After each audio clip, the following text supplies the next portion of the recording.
Hello game fans, and welcome as always to the Steam Chamber. This is another episode of Greenlight Highlights. Now just a quick note before I begin. Previously we've done these videos as and when we get a few good games, or if there's been a bit of a gap, we try and, as there has been recently, we try and put out a couple of videos to try and catch up, and we always have about 6 games.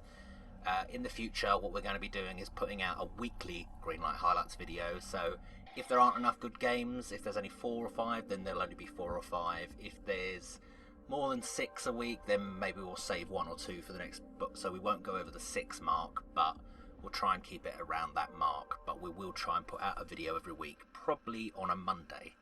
Anyway, moving on.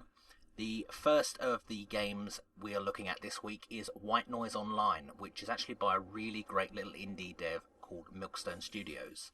Now, you may be familiar with some of their games. They put out pretty much the best games on Xbox Live Indie Arcade, or Xbox Live Indie Games, including the absolutely fantastic little Racer Streets, which I played a hell of a lot with friends online. It had really great online multiplayer, really good game, far better than the mashed remake that was on XBLA.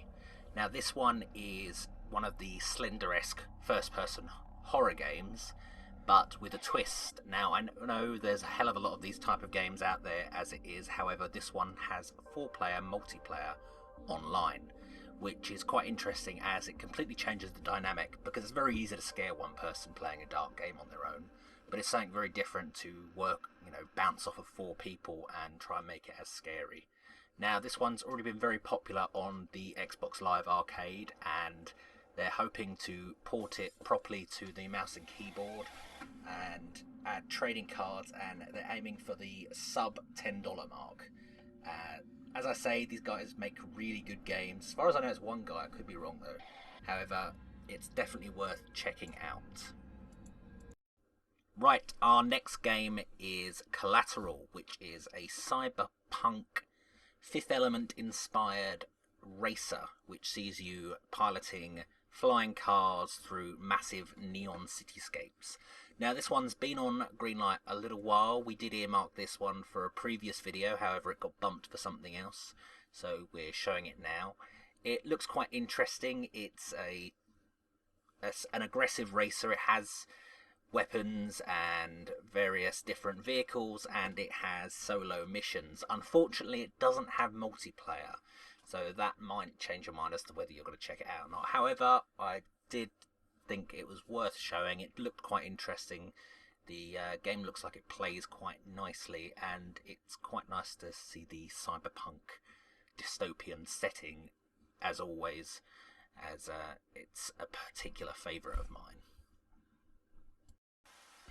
Our third game this week is Pool Nation, which is a really great, slick-looking tabletop pool game, which also features a large piece of DLC called Box of Tricks, which allows you to do trick shots and do various sort of puzzles and such.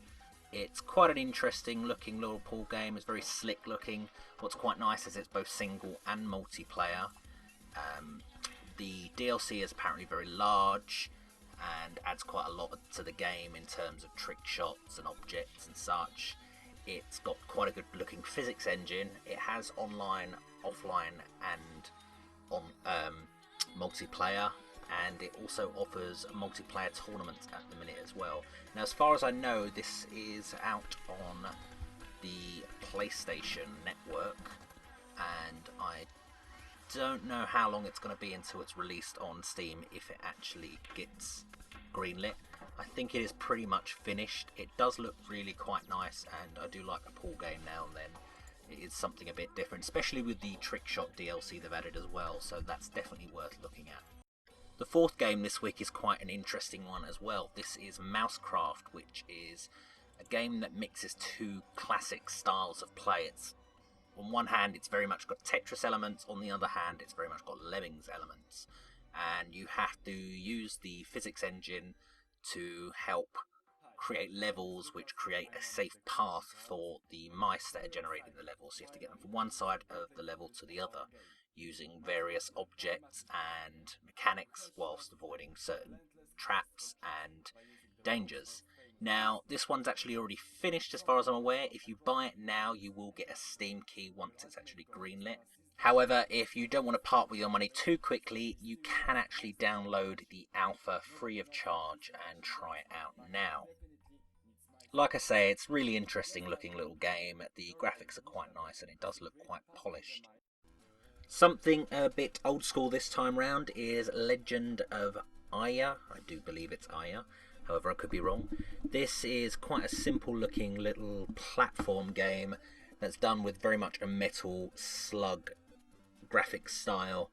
It's quite a nice looking game, however the only thing I'll say against it is the combat does look a bit simple and a bit repetitive. However, like I say, it's got that really nice Metal Gear, or Metal Slug rather, style to the game, and does have some really nice sounds and music to the game as well. There is a demo at the minute and you can download it from their website. However, they have warned that a lot of it is still sort of early days and they will be changing a lot at some point or other. However, there's quite a bit of buzz about this game. As I said, it looks nice and it seems to really be appealing to people. However, whether the combat is a bit too simple or not remains to be seen. Right, our sixth and final game this week is something a little bit different and a little bit quirky. This is Poltergeist Pixelated Horror. Now, in this, you play a poltergeist who must scare families and other people out of their homes by doing various things such as moving objects and throwing things around and just generally scaring the hell out of people. Now, as far as I'm aware, it's fairly early on in the game, but they're planning to have a total of over 60 levels, which are set throughout various periods in history, and there will be a variety of powers at your disposal in order to complete your objectives. These include things like lifting objects, possessing them and making them move, and invoking spectres, plus more to be added. Now, there are enemies that in your way as well. You've got things like various priests and such, and ghost hunters, which are trying to either get rid of you or are just generally trying to annoy you. And there will be specialised characters at some point. Now, I've had a look through some of the videos and there do seem to be the odd Ghostbusters, so this one does look quite promising. There's quite a bit of buzz about it in the comments, and while it's not the best looking of games, it does look fun and it's just something different again, so yeah, do check it out. Anyway, that's all we have for you again this week. As I say, there should be another episode next week. I'm hoping to do this more regularly. Please do like, comment and subscribe if you enjoyed it, and please do check out the games. Thank you.